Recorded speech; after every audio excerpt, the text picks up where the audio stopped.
Hello chess fans, this is Rick from Chess to Impress with a video on psychological warfare in the Chess World Cup. All good things come in threes, but I will show you 4 game fragments in this video. 2 from the 2019 World Cup, which is a qualifier for the 2020 World Championships, and 2 from the Women's Grand Prix, which is also held in September 2019, which is a qualifier for the 2021 World Championships. The next match for the overall World Championship will be held at the end of 2020. The qualification cycle has started. 8 players will play in the Candidates Tournament in early 2020. One of those 8 will be Fabiano Caruana, the loser of the last World Championship match when he lost to World Champion Magnus Carlsen. The top 2 finishers of the FIDE Grand Prix will also qualify for the Candidates Tournament, as well as the 2 finalists of the Chess World Cup.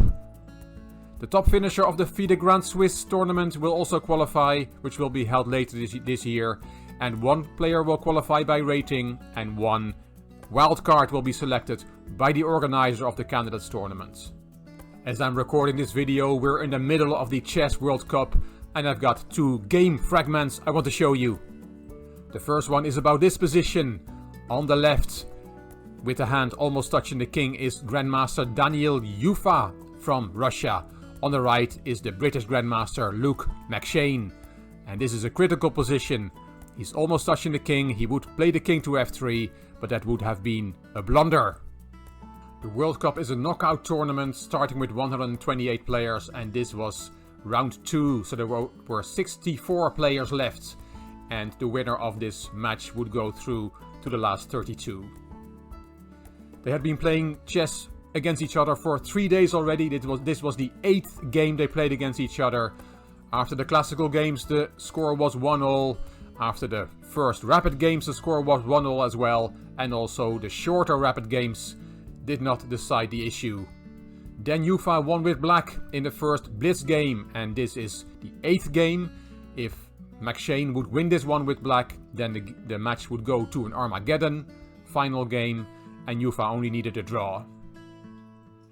We have played 80 moves already, and McShane has just played f7, f6. As you can see, material is equal, bishop against knight and 3 pawns each.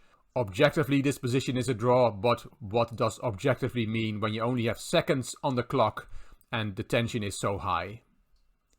From the picture we saw that Youfa picked up his king and played it to f3, and that was a big blunder. He should have played knight b8 instead, because on d7 his knight is in big trouble. He has to bring the knight back to safety.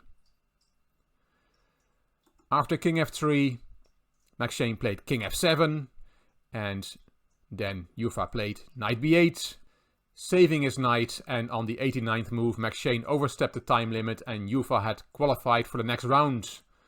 But after king f3, McShane could have won and sent the match into Armageddon. He should have played a very nice move, bishop d4 to a7. And the white knight is trapped. It won't be able to get out of its cage. Let's have a look. King f4, for example. Then king f7. The king is just going to pick up that knight. And there's nothing white can do against it. All the knight moves are covered by black's pieces. The best try is still knight e5 check. There's no bishop b8 winning the knight cleanly, because black is in check. F takes e5 check, king takes e5, and then a move like bishop e3. White can take another pawn, bishop d2, protecting the b4 pawn, and black will be able to keep the b4 pawn alive. For example, king e5, bishop c3 check, and black will slowly but surely round up all white's pawns and then will win with his b pawn. So a big chance missed by McShane. Youfa went through, and this is a picture just after McShane had overstepped the time limit in that 8th game, and look at the smile on his face. Great sportsmanship from McShane on the right, although inside he must have felt very differently. The second game fragment I will show you is from the first round. On the left on this picture is the Azerbaijani Grandmaster Eltash Safarli. On the right is former US champion Sam Shankland. Let's see what happened in their match. They also went into a tiebreak, 1-1 after the classical games, 1-1 after the rapid games. Safarli won the first shorter rapid game with the white pieces, which meant that Sam Shankland, who has the white pieces here in the 6th game, had to win to send the match into the blitz games. Black Safarli has just played rook c2 to c6. The position is about equal. Sam Shankland had to win and pushed a4. Here Safarli took a long time to think, and in the meantime Shankland saw what he had done. If you want to look for yourself, if you have not seen this position yet, how can Black win the game on the spot and qualify for the 2nd round? It's not so difficult. Rook takes d6, wins a piece, because you cannot take back as your rook on a1 is hanging. Very simple. But mutual chess blindness happened, and after a4, Safarli simply did not see it. He played rook a6, and this is where the psychological warfare started. Shankland had seen in the meantime that rook takes d6 wins a piece, but if he takes that move out of the position by playing rook c1 for example, then Black can take on a4 with the rook or with the pawn, and Shankland did not feel that he would have any winning chances here. So he bluffed and played a4, a5 in this position, presuming that Black would not find rook takes d6 now. If he didn't find it the first time, he might not find it now. Rook takes d6 would still have won a piece here, but indeed Safarli did not see it and very quickly played the rook back to c6. Peter Heine Nielsen, the coach of world champion Magnus Carlsen, tweeted here, 29 a5 to a6, fixing the weakness would have been the coolest bluff. Playing a5, a6 here, fixing that weakness on a7.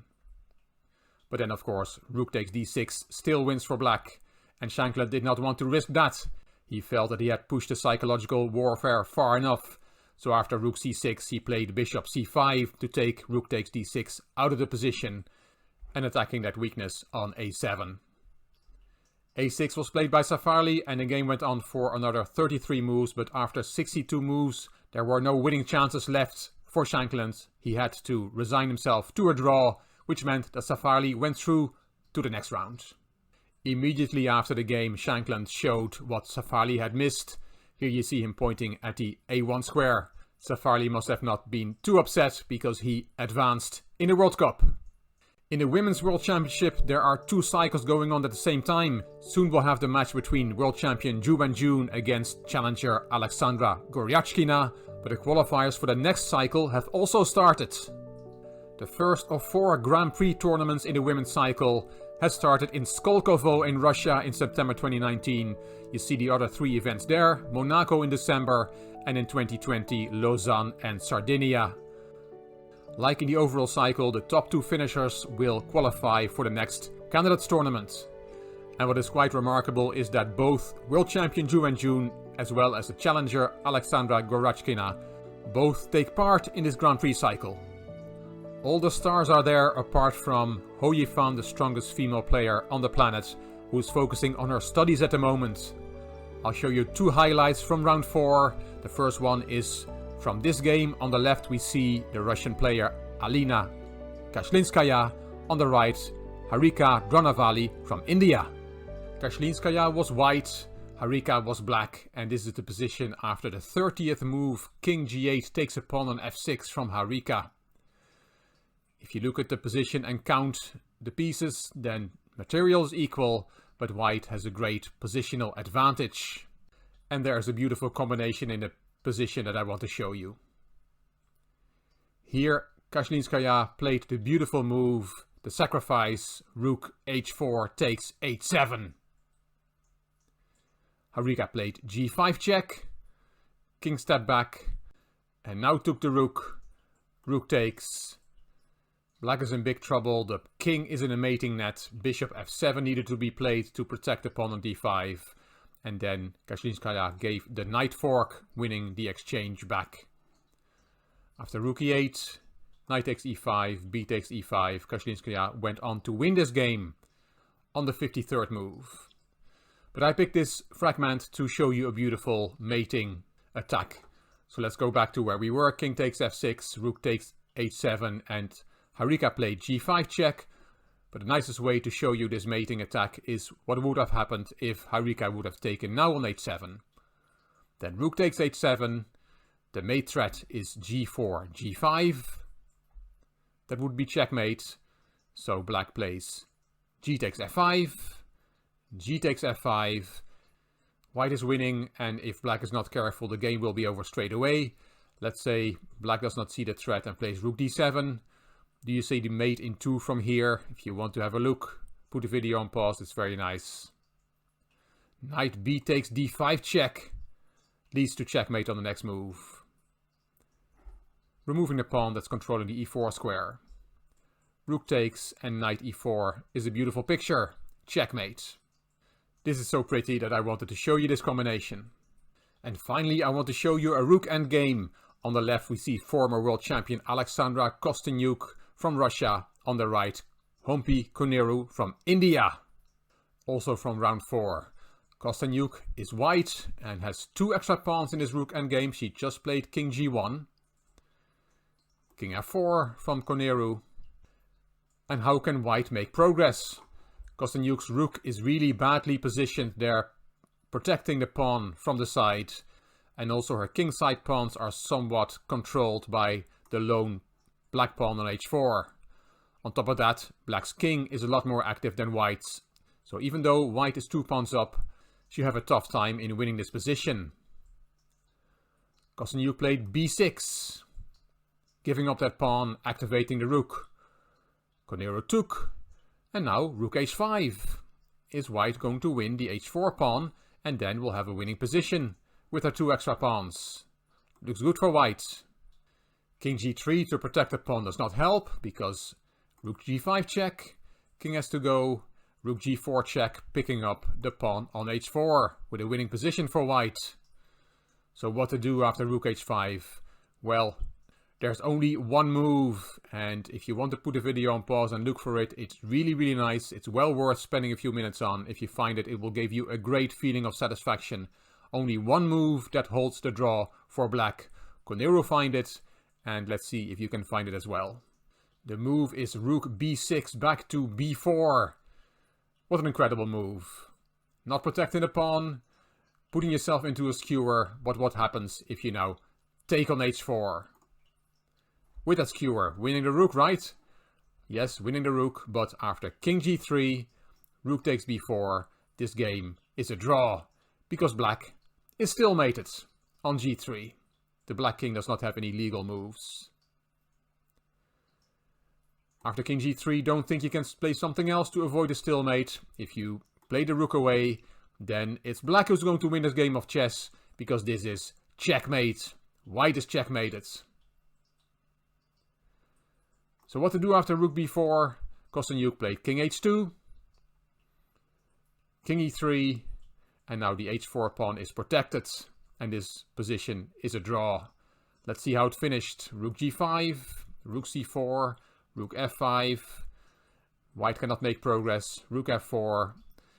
Kostyniuk decided to try the king and pawn endgame, but Koneru had seen that that's also a draw. Otherwise she would not have offered the exchange of rooks.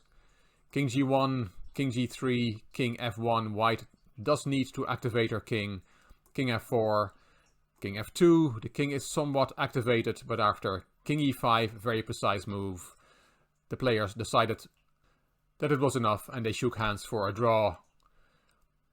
Black still has to be precise because king f5 would still give the game away because of king f3, king g5, and the white king will dominate its counterpart. King g6, king f4. You can protect the pawn, but after king f5 you have to go away. King g4, and white will pick up the h-pawn and will win. But Koneru was not going to fall for that. She made the accurate move, king e5, after which there's nothing to play for, and this game ended in a draw. On this screenshot we see Koneru making that beautiful move, rook b6 to b4, voluntarily giving up the pawn, putting yourself into a skewer because of that stalemate trick. Wonderful. What is also wonderful is the game that we're playing, Rick against the Chess to Impress viewers. Let's put the position on the board. It is your move. You have to submit your 12th move. You kicked my bishop. You played rook e8 and I played queen c2. And now it is your move. What would you play in this position? If you want to take part in this game, please put your move in the comments underneath this video. And by doing so, you will also be in the raffle. I'm raffling a chess book at the end of the game, made available by my sponsor, The Beste Zet, a web shop for chess books. So please put your move in the comments underneath this video. I hope you will take part in our game. And I hope you enjoyed this video, not a full game this time, but some game fragments that I found interesting. You can let me know in the comments if you like this type of video. If you liked it, please give it a thumbs up. Please subscribe to the Chess to Impress channel and please leave a comment. I will read them all and I will reply to them all. If you liked the video, it would be great if you could share it on social media by clicking the share button on YouTube. You can find me on Instagram, on Twitter and on Facebook. This is Rick for Chess to Impress. Thank you for watching.